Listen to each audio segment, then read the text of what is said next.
दुर्गा सप्तशती 5वां अध्याय। विनियोग। ओम उत्तर चरित्र के रुद्र ऋषि हैं, महासरस्वती देवता हैं, अनुष्टप छंद है, भीमा शक्ति है, भ्रामरी बीज है, सूर्य तत्व है और सामवेद स्वरूप है। महासरस्वती की प्रसन्नता के लिए उत्तर चरित्र के पाठ में इसका विनियोग किया जाता है। ध्यान। जो अपने कर कमलों में घंटा, शूल, हल, शंख, मूसल, चक्र, धनुष और बाण धारण करती हैं। शरद ऋतु के शोभा संपत्र चंद्रमा के समान जिनकी मनोहर कांति है, जो तीनों लोकों की आधारभूता और शुंभ आदि दैत्यों का नाश करने वाली हैं, तथा गौरी के शरीर से जिनका प्राकट्य हुआ है, उन महासरस्वती देवी का मैं निरंतर भजन करता हूँ। नमश्चंडिकाय नमो नमः। शुंभ और निशुंभ का घमंड एवं देवताओं द्वारा देवी की स्तुति की कथा। महर्षि मेघा ने कहा, पूर्व काल में शुंभ और निशुंभ नामक असुरों ने अपने बल के मद में देवराज इंद्र से त्रिलोकी का राज्य और यज्ञों के भाग छीन लिए, और वह दोनों इसी प्रकार सूर्य, चंद्रमा, धर्मराज और वरुण के अधिकार भी छीनकर स्वयं ही उनका उपयोग करने लगे। वायु और अग्नि का कार्य भी वही करने लगे, और इसके पश्चात उन्होंने जिन देवताओं का राज्य छिना था, उनको अपने अपने स्थान से निकल दिया। इस तरह से छीने हुए अधिकार तथा दैत्यों द्वारा निकाले हुए देवता अपराजिता देवी का स्मरण करने लगे कि देवी ने हमको वर दिया था कि मैं तुम्हारी संपूर्ण विपत्तियों को नष्ट करके रक्षा करूंगी। ऐसा विचार कर सब देवता हिमालय पर गए और भगवती विष्णु माया की स्तुति करने लगे। देवताओं ने कहा, देवी को नमस्कार है, शिव को नमस्कार है, प्रकृति और भद्रा को नमस्कार है। हम लोग रौद्र, नित्य और गौरी को नमस्कार करते हैं।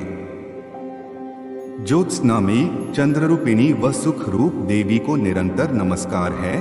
शरणागतों का कल्याण करने वाली वृद्धि और सिद्धि रूपा देवी को हम बार बार नमस्कार करते हैं। और नैरती, राजाओं की लक्ष्मी तथा सावर्णी को नमस्कार है। दुर्गा को, दुर्ग स्थलों को पार करने वाली दुर्गा पारा को, सारा सरकारिणी, ख्याति कृष्ण और ध्रुम देवी को सदैव नमस्कार है। अत्यंत सौम्य तथा अत्यंत रौद्र रूपा को हम नमस्कार करते हैं। उन्हें हमारा बारंबार प्रणाम है। जगत की आधारभूत कृति देवी को बार बार नमस्कार करते हैं।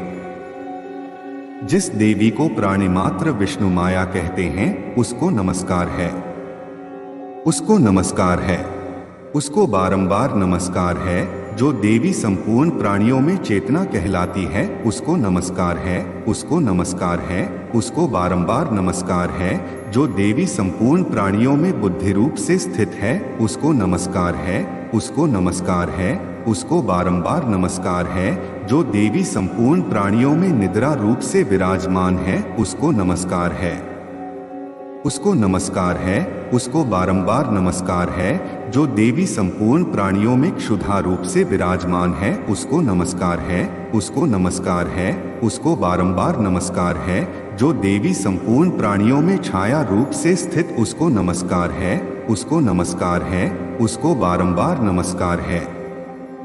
जो देवी सब प्राणियों में शक्ति रूप से स्थित है, उसको नमस्कार है, उसको नमस्कार है, उसको बारंबार नमस्कार है। जो देवी सब प्राणियों में तृष्णा रूप से स्थित है, उसको नमस्कार है, उसको नमस्कार है, उसको बारंबार नमस्कार है। जो देवी सब प्राणियों में शांति रूप से स्थित है, उसको नमस्कार है, उसको नमस्कार है, उसको बारंबार नमस्कार है। जो देवी सब प्राणियों में जाति रूप से स्थित है, उसको नमस्कार है, उसको नमस्कार है, उसको बारंबार नमस्कार है। जो देवी सब प्राणियों में लज्जा रूप से स्थित है, उसको नमस्कार है, उसको नमस्कार है, उसको बारंबार नमस्कार है। जो देवी सब प्राणियों में शांति रूप से स्थित है, उसको नमस्कार है, उसको नमस्कार है, उसको बारंबार नमस्कार है। जो देवी सब प्राणियों में श्रद्धा रूप से स्थित है, उसको नमस्कार है, उसको नमस्कार है, उसको बारंबार नमस्कार है। जो देवी सब प्राणियों में कांति रूप से स्थित है, उसको नमस्कार है, उसको नमस्कार है, उसको बारंबार नमस्कार है। जो देवी सब प्राणियों में लक्ष्मी रूप से स्थित है, उसको नमस्कार है, उसको नमस्कार है, उसको बारंबार नमस्कार है। जो देवी सब प्राणियों में वृत्ति रूप से स्थित है, उसको नमस्कार है, उसको नमस्कार है, उसको बारंबार नमस्कार है। जो देवी सब प्राणियों में स्मृति रूप से स्थित है, उसको नमस्कार है, उसको नमस्कार है, उसको बारंबार नमस्कार है। जो देवी सब प्राणियों में दया रूप से स्थित है, उसको नमस्कार है, उसको नमस्कार है, उसको बारंबार नमस्कार है। जो देवी सब प्राणियों में तुष्टि रूप से स्थित है, उसको नमस्कार है, उसको नमस्कार है, उसको बारंबार नमस्कार है। जो देवी सब प्राणियों में मातृ रूप से स्थित है, उसको नमस्कार है, उसको नमस्कार है, उसको बारंबार नमस्कार है। जो देवी सब प्राणियों में भ्रांति रूप से स्थित है, उसको नमस्कार है, उसको नमस्कार है, उसको बारंबार नमस्कार है। जो देवी सब प्राणियों में नित्य व्याप्त रहती है, उसको नमस्कार है, उसको नमस्कार है, उसको बारंबार नमस्कार है। पूर्व काल में देवताओं ने अपने अभीष्ट फल पाने के लिए जिसकी स्तुति की है और देवराज इंद्र ने बहुत दिनों तक जिसका सेवन किया है, वह कल्याण की साधनभूता ईश्वरी हमारा कल्याण और मंगल करे तथा सारी विपत्तियों को नष्ट कर डाले। असुरों के सताए हुए संपूर्ण देवता उस परमेश्वरी को इस समय नमस्कार करते हैं तथा जो भक्ति पूर्वक स्मरण की जाने पर तुरंत ही सब विपत्तियों को नष्ट कर देती है, वह जगदम्बा इस समय भी हमारा मंगल करके हमारी समस्त विपत्तियों को दूर करे। महर्षि मेघा ने कहा, हे राजन, इस प्रकार जब देवता स्तुति कर रही थे तो उसी समय पार्वती देवी गंगा में स्नान करने के लिए आई। तब उनके शरीर से प्रकट होकर शिव देवी बोली, शुंभ दैत्य के द्वारा स्वर्ग से निकले हुए और निशुंभ से हारे हुए यह देवता मेरी ही स्तुति कर रही हैं। पार्वती के शरीर से अंबिका निकली थी, इसलिए उसको संपूर्ण लोक में कौशिकी कहते हैं। कौशिकी के प्रकट होने के पश्चात पार्वती देवी के शरीर का रंग काला हो गया और वह हिमालय पर रहने वाली कालिका देवी के नाम से प्रसिद्धि हुई। फिर शुंभ और निशुंभ के दूत चंडमुंड वहां आए और उन्होंने परम मनोहर रूप वाली अंबिका देवी को देखा। फिर वह शुंभ के पास जाकर बोले, महाराज, एक अत्यंत सुंदर स्त्री हिमालय को प्रकाशित कर रही है। वैसा रंग रूप आज तक हमने किसी स्त्री में नहीं देखा। हे असुरेश्वर, आप यह पता लगाएं कि वह कौन है और उसको ग्रहण कर लें। वह स्त्री स्त्रियों में रत्न है, वह अपनी कांति से 10 दिशाओं को प्रकाशित करती हुई वहां स्थित है, इसलिए आपको उसको देखना उचित है। हे प्रभु, तीनों लोकों के हाथी, घोड़े और मणि इत्यादि जितने रत्न हैं, वह सब इस समय आपके घर में शोभायमान हैं। हाथियों में रत्न रूप ऐरावत हाथी और उच्चैश्रवा नामक घोड़ा जो आपने इंद्र से ले आए हैं, हंसों द्वारा जूता हुआ विमान जो कि ब्रह्मा जी के पास था, अब भी आपके पास है, और यह महापद्म नामक खजाना आपने कुबेर से छीना है। सुमद्र ने आपके सदा खिले हुए फूलों की किंजलिकनी नामक माला दी है। वरुण का कंचन की वर्षा करने वाला छत्र आपके पास है। रथों में श्रेष्ठ प्रजापति का रथ भी आपके पास ही है। हे दैत्येंद्र, मृत्यु से उत्क्रांतिदा नामक शक्ति भी आपने छीन लिए है, और वरुण का पाश भी आपके भ्राता निशुंभ के पास ही है, और समुद्र में पैदा होने वाले सब प्रकार के रत्न भी आपके भ्राता निशुंभ के अधिकार में हैं, और जो अग्नि में न जल सकें, ऐसे 2 वस्त्र भी अग्निदेव ने आपको दिए हैं।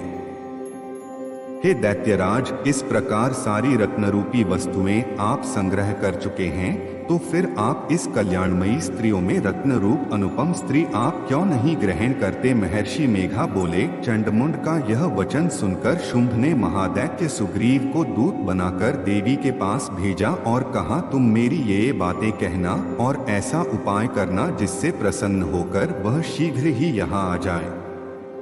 दूत सुग्रीव पर्वत के उस रमणीय भाग में पहुंचा जहां पर देवी अंबिका थी, और कहा, हे देवी, दैत्यों के राजा शुंभ जो इस समय तीनों लोकों के स्वामी है, मैं उन्हीं का दूत हूँ और यहाँ तुम्हारे पास आया हूँ।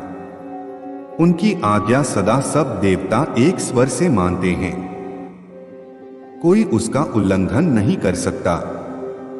वे संपूर्ण देवता को परास्त कर चुके हैं। उन्होंने तुम्हारे लिए जो संदेश दिया है उसे सुनो। उसने कहा है, इस समय संपूर्ण त्रिलोकी मेरे वश में है और संपूर्ण यज्ञों के भाग को पृथक पृथक मैं लेता हूँ। तीनों लोकों में जितने श्रेष्ठ रत्न हैं वह सब मेरे पास है। देवराज इंद्र का वाहन ऐरावत हाथी मेरे पास है जो मैंने उससे छीन लिया है। उच्चै श्रवा नामक घोड़ा जो क्षरीसागर मंथन करने से प्रकट हुआ था उसे देवताओं ने मुझे समर्पित किया है। हे सुंदरी, इनके अतिरिक्त और भी जो रतन भूषण पदार्थ देवताओं के पास थे वह सब मेरे पास है। हे देवी, हम तुम्हें संसार की स्त्रियों में रत्न मानते हैं, अत तुम हमारे पास आ जा, क्योंकि रत्नों का उपभोग करने वाले हम ही हैं। हे चंचल कटाक्षों वाली सुंदरी, अब यह मैं तुझ पर छोड़ता हूँ कि तू मेरे या मेरे भाई महापराक्रमी निशुंभ की सेवा में आ जाए। यदि मुझे वरेगी तो तुझे अतुल महान ऐश्वर्य की प्राप्ति होगी। अत तुम अपनी बुद्धि से यह विचार कर मेरे पास चली आओ।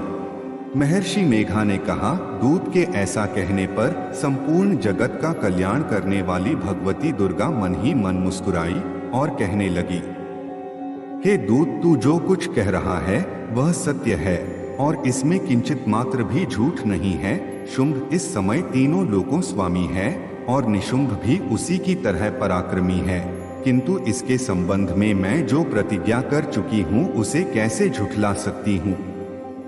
आथ तूक, मैंने जो प्रतिज्ञा की है उसे सुनो।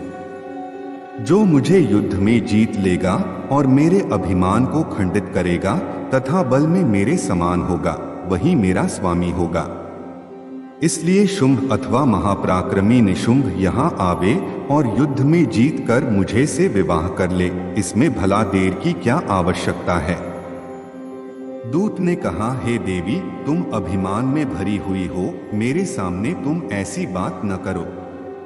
त्रिलोकी में मुझे तो ऐसा कोई दिखाई नहीं देता जो कि शुंभ और निशुंभ के सामने ठहर सके।